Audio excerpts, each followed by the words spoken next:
ఓం సాయిరామ్ శ్రీమాత్రే నమః. అమ్మ బిడ్డలందరికీ నమస్కారం ఫ్రెండ్స్. ఎలా ఉన్నారండి?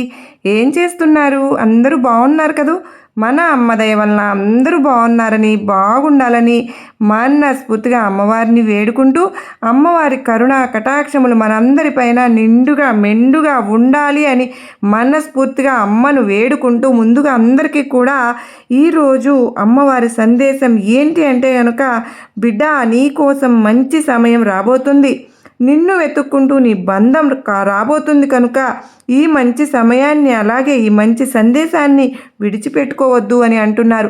ఆ సందేశంలో ఉన్నటువంటి అంతరార్థం ఏమిటో అమ్మవారు మనకు ఏమి సందేశం చెప్పబోతూ ఉన్నారో, తెలియజేయబోతూ ఉన్నారో అమ్మ మాటల్లోనే పూర్తిగా తెలుసుకుందామండి.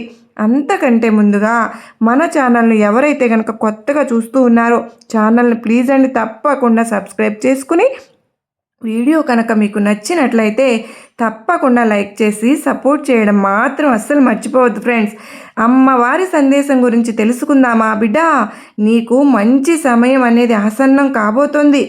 ఈ మంచి సమయంలో నీకు ఏదైతే అంటే నీవు ప్రాణప్రదంగా ప్రేమించినటువంటి నీ బంధం నీకు అంటే నీకు కాదంటే ఒక మంచి సమయం రాకపోతుంది. అర్థం చేసుకో, నీకు ఒక మంచి శుభవార్త రాబోతున్నది. కష్టకాలం నుంచి నీకు విముక్తి లభిస్తుందని చెప్పి ఇప్పటికైనా తెలుసుకో. చూడు, చాలా రోజుల నుంచి నువ్వు అడిగి నన్ను విసిగిపోయావు.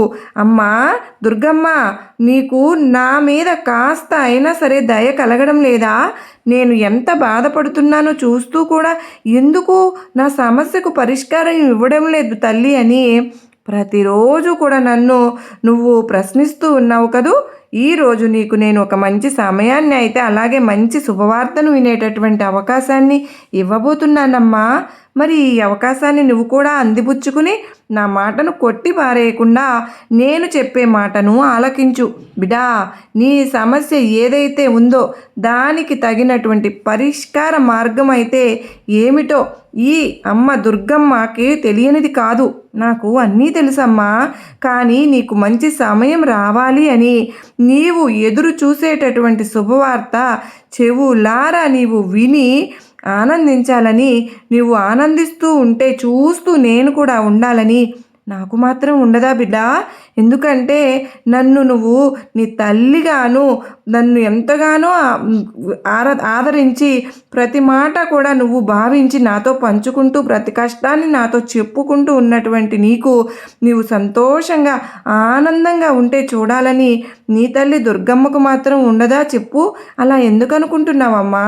చూడు, నిన్ను ఎవరైనా సరే విడిచిపెట్టవచ్చేమో, కానీ ఈ ప్రపంచంలో ఎవరైనా సరే నిన్ను మోసం చేస్తారేమో, కానీ నువ్వు నమ్ముకున్నటువంటి నీ తల్లి దుర్గమ్మ మాత్రం నీకు ఎప్పుడు కూడా అపనమ్మకముగా కానీ అధైర్యాన్ని కానీ ఇవ్వడం కానీ లేదంటే మధ్యలోనే నీ చేతిని విడిచిపెట్టడం కానీ ఎప్పటికీ చేయదు తల్లి. ఎందుకో తెలుసా? ఒక్కసారి నన్ను నామాన్ని స్మరించినా లేదంటే నాతో పాటు నువ్వు ప్రయాణం కొనసాగించిన జీవితంలో నీవు తిరిగి పొందలేనటువంటి ఆనందాన్ని, మనసులో ఉన్నటువంటి సంకోచాలను, నీకు ఇప్పటి వరకు పొందలేనటువంటి ఆనందాన్ని ఏదైతే ఇవ్వగలిగినటువంటి సామర్థ్యం నీ స్థాయికి ఉందని, నీ తల్లి దుర్గమ్మకు ఉందని ఒక్కసారి నువ్వు అమ్మను దుర్గమ్మను నమ్మిన తరువాత మన బంధం ఎప్పటికీ కూడా జన్మలకు కూడా తీరనటువంటి గొప్ప బంధంలాగా మిగిలిపోతుందే తప్ప నన్ను ఎప్పటికీ కూడా మధ్యలో విడిచిపెట్టిన విధంగా నీవు ఎప్పుడు ఉండదు. నీకు దుర్గమ్మ ఎప్పుడు తోడుగా ఉంటుంది. ఒక్కొక్కసారి నీ మనసుకు బాగా బాధ కలిగినప్పుడు అనిపిస్తూ ఉంటుంది, నన్ను దుర్గమ్మ అసలు పట్టించుకోవడం లేదు, అమ్మ నన్ను ఆ కష్టాలను చూస్తుందా అని చెప్పి చూస్తే నాకెందుకు ఇలా జరుగుతుంది, సమస్య తర్వాత సమస్య నన్ను ఎందుకు ఇలా బాధపడుతుంది అని చెప్పి వెంటాడుతుంది అని నీకు అనిపించడం సర్వసాధారణమే తల్లి. కానీ నీకే కాదమ్మా, ప్రతి మానవునికి కూడా అలా అనిపిస్తుంది. వింత ఏం కాదు, కానీ నీకు కూడా అలా అనిపించింది అంతే. నేను దేనికి కూడా బాధపడడం లేదు, కానీ అలాగే నీపై కోపం కూడా నాకు రావడం లేదు. ఎందుకు అంటే తల్లి దగ్గరే కదా బిడ్డలు ఏదైనా సరే మనసుని బయట పెట్టుకుంటారు. వారి మనసు తల్లికి మాత్రమే తెలుస్తుంది. ఏ విధంలాగా నా బిడ్డ మనసు వెన్నలాగా కరిగిపోతుందో కూడా నాకు తెలుసు. ఏ సమయంలో వారు ఎలా నడుచుకుంటారో కూడా నాకే తెలుసు. ఇన్ని తెలిసినటువంటి నీ తల్లికి దుర్గమ్మకు నీకు కావలసినది నీకు ఇవ్వలేనటువంటిది అసమర్థురాలు నీ కాదమ్మా అని నువ్వెప్పుడు అనుకోవద్దు. కొన్ని క్షణాలు నీకు తెలియవు తల్లి, కొన్ని క్షణాలు నీకు అర్థం కూడా కావు, కొన్ని రోజులు నీకు అసలు ఏమంటే నీ మనసుకు ఏది చెప్పినా కూడా అర్థం కానటువంటి పరిస్థితుల్లో మీరు ఉంటారు. అటువంటప్పుడు మీకు కేవలం ఆ సమస్య ఆ కోరిక నెరవేరడం లేదని మాత్రమే తెలుస్తుంది. కానీ దానివల్ల ఎదురయ్యేటటువంటి అవాంతరాలు కానీ లేదంటే దానివల్ల ఎదురైనటువంటి నష్టాల గురించి కానీ ఇవేవి కూడా మీకు తెలియవు కదా.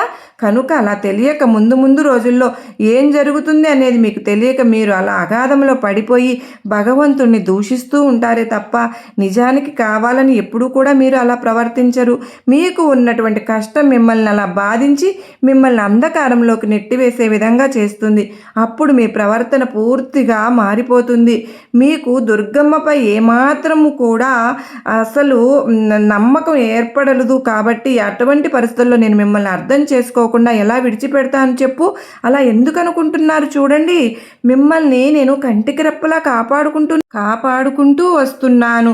కానీ ఇప్పటికీ కూడా కనుకనే మీకు ఎన్ని సమస్యలు కష్టాలు ఎదురైనా కూడా ఆ సమస్యల నుంచి మీరు ఎంతగా నలిగిపోయినా కూడా కానీ చిన్నపాటి ధైర్యాన్ని అయినా కలిగించే విధంగా నాకు నా తల్లి దుర్గమ్మ ఉంది అని మీకు కాస్త అయినా నమ్మకం కలుగుతుంది అంటే అది నేను మీకు ఇచ్చే ధైర్యం వల్లనే. నేను మీకు ఇచ్చినటువంటి ధైర్యం దాని వల్లనే కదా. మీకు ఎంత కష్టం ఉన్నా కూడా ఒక్కొక్కసారి నన్ను తిట్టుకున్నా కూడా ఎప్పటికైనా మీ మనస్సాక్షిగా నా దుర్గమ్మ నాకు ఏదో ఒక సహాయాన్ని ఎప్పటికైనా అందిస్తుంది అనే నమ్మకాన్ని ధైర్యాన్ని కలిగి ఉంటున్నారా లేదా? అలాగే మీకు ధైర్యాన్ని అందించినందుకు నిజంగా నాకే చాలా ఆనందంగా ఉంది.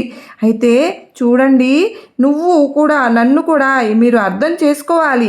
మీకు దూరమైనటువంటి బంధం, అది ప్రేమ బంధం కావచ్చు, లేదా అన్నా తమ్ముళ్ళ బంధం కావచ్చు, అక్క తమ్ముళ్ళ బంధం కావచ్చు, లేదా తల్లిదండ్రుల యొక్క బంధం కావచ్చు. ఏ బంధం అయినా సరే, ఏ బంధం అయితే మీకు దూరమైందని భావించి చాలా ఎక్కువగా బాధపడుతూ ఆ బంధం కోసం పరితపిస్తూ ఉన్నారో ఆ బంధం మీకోసం మిమ్మల్ని వెతుక్కుంటూ రాబోతుంది.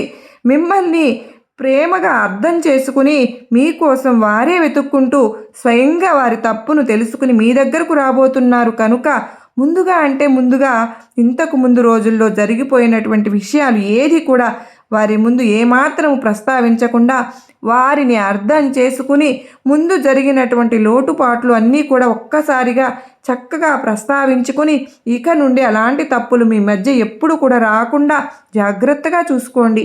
అలాగే ఒకరి ప్రేమను ఒకరు చక్కగా అర్థం చేసుకునే ప్రయత్నం అనేది విధంగా ఒకరికి ఒకరు గౌరవంగా మాట్లాడుకుని నలుగురు కూడా ఏ విధంగా ఉంటే మిమ్మల్ని మెచ్చుకోవాలో ఆ విధంగా మెచ్చుకునే విధంగా మీరు ప్రవర్తించండి. మీకు మీరే మంచి సఖ్యతను నింపుకుని పెంచుకుని మీ బిడ్డల భవిష్యత్తుకు ఏ విధంగా ఆధారపడి ఉంటుందో ఆ విధంగా జాగ్రత్తగా దానికి తగ్గ ఆలోచనలు మీరు చేసుకుని ప్రణాళికలు వేసుకుని ఎప్పుడు కూడా జరిగిపోయిన విషయాలను మీ మనసులో మీకు కూడా రానివ్వకుండా మీ మనసును ప్రశాంతంగా ఉంచుకోండి.